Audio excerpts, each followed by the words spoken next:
నమస్కారం, welcome to I dream. నేను మీ విజేత. ప్రస్తుతం మనతో పాటు ఉన్నారు ప్రముఖ ఆధ్యాత్మికవేత్త డాక్టర్ అనంతలక్ష్మి అమ్మగారు. ఇప్పుడు అమ్మతో మాట్లాడి మన సందేహాలన్నింటినీ నివృత్తి చేసుకుందాం, మరిన్ని మంచి మంచి విషయాలు అడిగి తెలుసుకుందాం.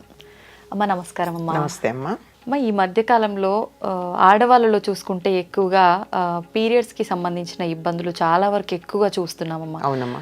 చాలా మందిలో బాగా ఆలస్యం అవ్వడము, ముందుగానే వచ్చేయడము, లేదంటే ఎక్కువగా బ్లీడింగ్ అవ్వాల్సిన దానికన్నా ఎక్కువ అవడం, రకరకాల సమస్యలమ్మా.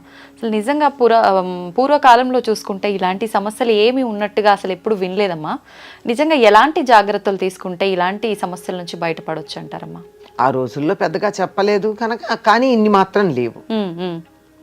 కాకపోతే వాళ్ళు రోగం గురించి చెప్పుకోలేదు, కానీ వాళ్ళు మాకు పీరియడ్స్ వచ్చాయని చెప్పుకోవడానికి మొహమాట పడలా.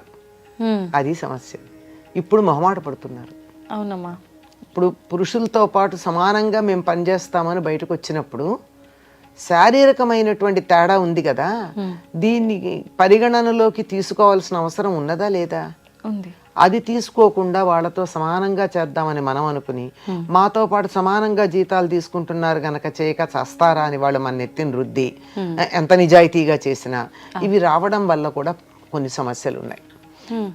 ప్రధానంగా కావాల్సింది ఏమిటంటే, శరీరంలో పెద్ద అలజడి జరుగుతుంది కదా పీరియడ్స్ వచ్చినప్పుడు, అప్పుడు దానికి కాస్త విశ్రాంతి ఇవ్వద్దా? ఇవ్వాలి.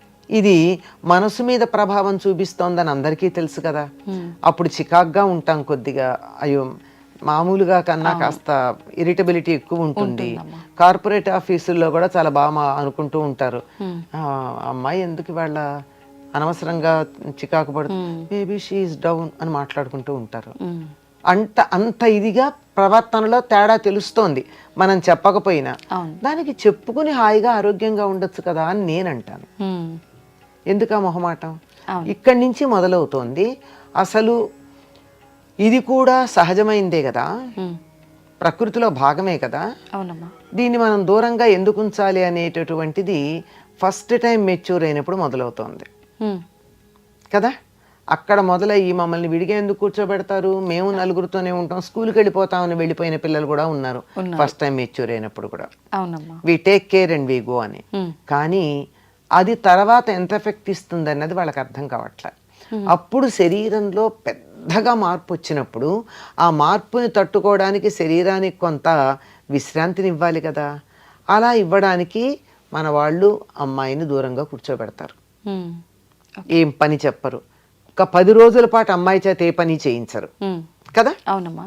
11 రోజులు అయ్యే వరకు ఏ పని చేయించరు, ఎందుకంటే ఆరోగ్యంగా ఉండాలి అని. పైగా ఆహార నియమాలు పాటిస్తారు. ఇప్పుడు అది పాటించట్లేదు కదా. ఈ ఆహార నియమాలు పాటించి ఈ కాస్త అప్పుడు శ్రమ పడకుండా ఉండడం అన్నది మొదటి నుంచి అలవాటు చేసినట్టయితే ఆ 3 రోజులో 4 రోజులో ఈ రకాలైనటువంటి ఇబ్బందులు రావు. ఎటువంటి ఆహార నియమాలు పాటించాలి? అప్పుడు మొదటిసారి అయినప్పుడు మాత్రం ఉప్పు కారం పులుపు లేనటువంటి ఆహారం పెట్టాలమ్మా. ఇప్పటికి కూడా డిస్టర్బెన్స్ ఉన్నటువంటి వాళ్ళకి ఆ పీరియడ్స్ టైంలో డైజెషన్ కూడా తేడా వస్తుంది. రెండు కలిపి ఉంటాయి. అంటే దీనికి దానికి సంబంధం ఉందని అర్థమవుతోంది కదా. కనుక ఇది కరెక్ట్ చేయడం చాలా తేలిక, డైజెషన్. కనుక దీన్ని సర్దుకుందాం, అప్పుడు అది కూడా సర్దుబాటు అవుతుంది. కనుక మొదటి 3 సార్లు అమ్మాయికి పులగం అన్నం తప్ప మరొకటి పెట్టేవాళ్ళు కాదు పూర్వం. పులగం అంటే కిచిడీ కాదు, బియ్యము, పెసరపప్పు, జీలకర్ర, మిరియం అంతే, ఉప్పు ఉండదు, నెయ్యి, కారం లేదు. నెయ్యి, కారం కావాలంటే అందులో ఉన్న మిరియం గింజే, నంచుకునేటందుకు బెల్లం. బెల్లంలో కొంచెం ఉప్పు కూడా ఉంటుంది పంచదార కన్నా, అంతే, నంచుకునేందుకు బెల్లం. ఇలా రాత్రిపూట పాలన్నం, పెరుగేరు మళ్ళీ.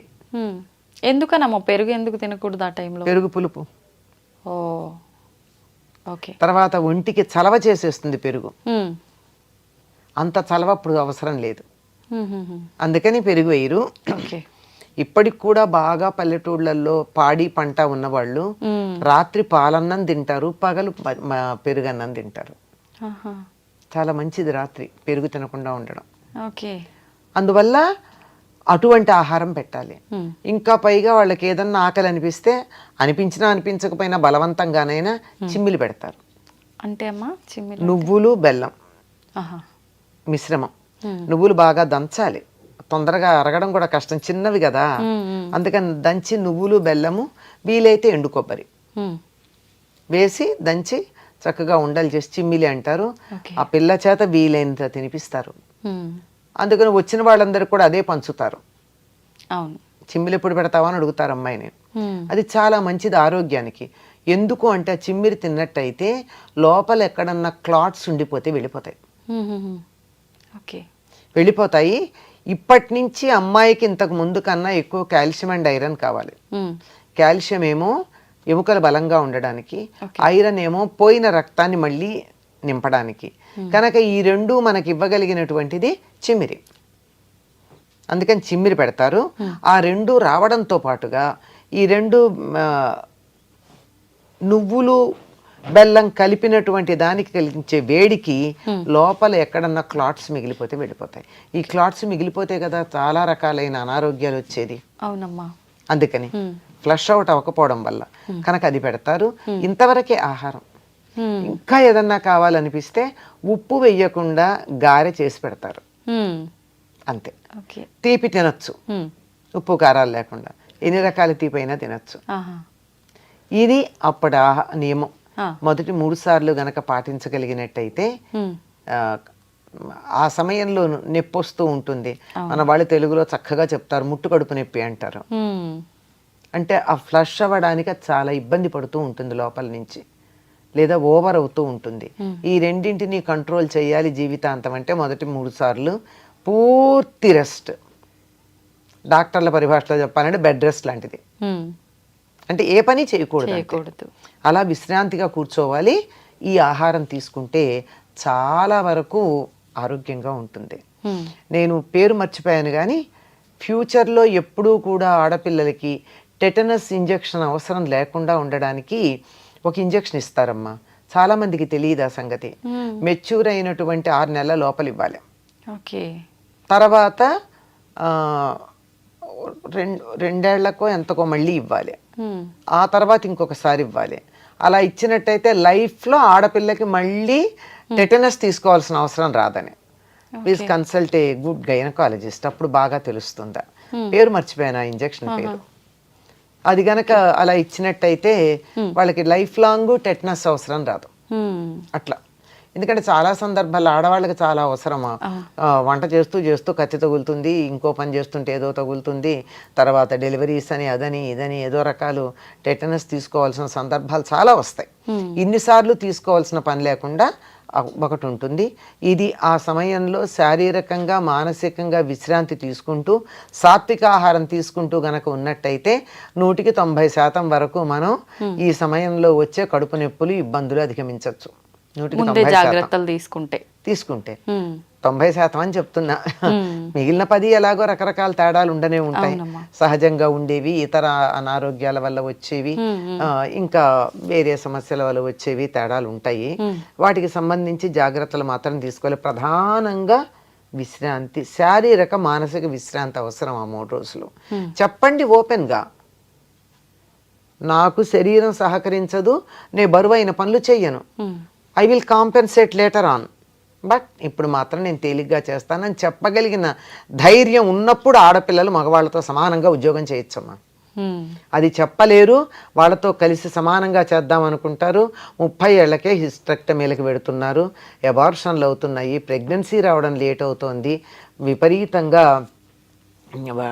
ఫైబ్రాయిడ్లు అవి వాటితో నానా అవస్థ పడుతున్నారు. ఎందుకమ్మా అనారోగ్యం కొని తెచ్చుకోవాలి? తర్వాత ఆ సమయంలో పాటించే హైజీన్ సరిగ్గా లేకపోవడాలు, సరైన అవగాహన లేక చేసేటటువంటి పనులు చాలా ఉన్నాయి. అతి తెలివిగా టూ మోడర్న్ అనుకుని, టూ అడ్వాన్స్డ్ అనుకుని అవలంబించే పద్ధతులు, ఇలాంటివన్నీ కూడా చాలా అనారోగ్యాన్ని తీసుకొచ్చి పెడుతున్నాయమ్మా. ఆడవాళ్ళల్లో చాలా త్వరగా అనారోగ్యానికి పాలయ్యేటటువంటి భాగం యుట్రస్ మాత్రమే. వెరీ ససెప్టబుల్, అక్కడే వస్తుంది ఏది వచ్చిన. దాన్ని జాగ్రత్తగా చూసుకోగలిగితే చాలు.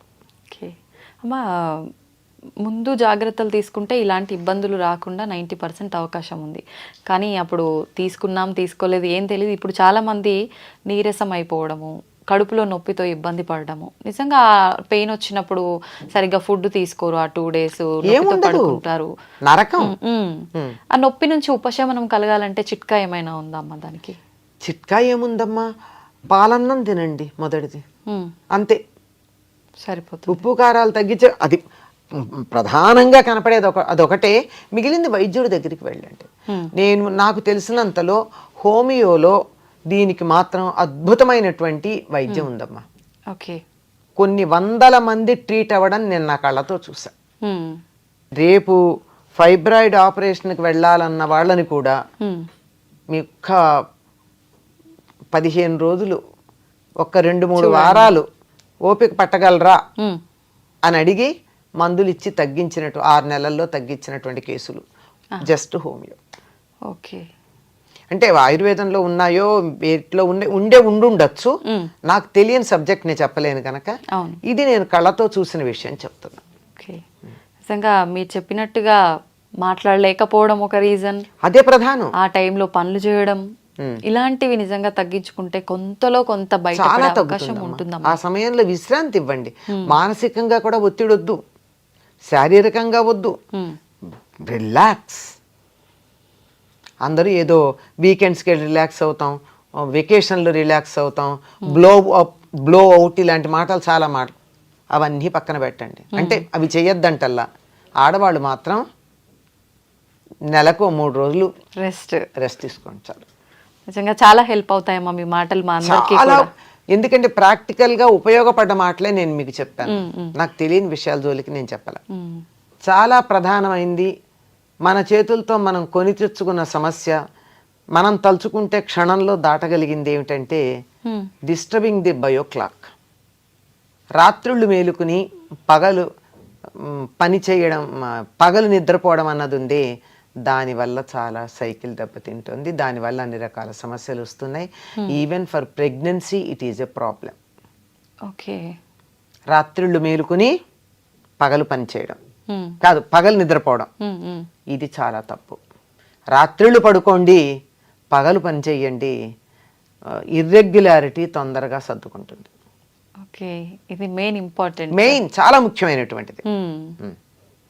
మనం తీసుకునే ఫుడ్ ఎంత ఇంపార్టెంటో నిద్ర కూడా అంతే ఇంపార్టెంట్. నిద్ర కదా, బయో క్లాక్. నిద్రపోవడం ఎంత అన్నది కాదు లెక్క, రాత్రి మేలుకోవడం, పగలు మార్చేయడం. సంతోషం అమ్మా, ధన్యవాదాలు.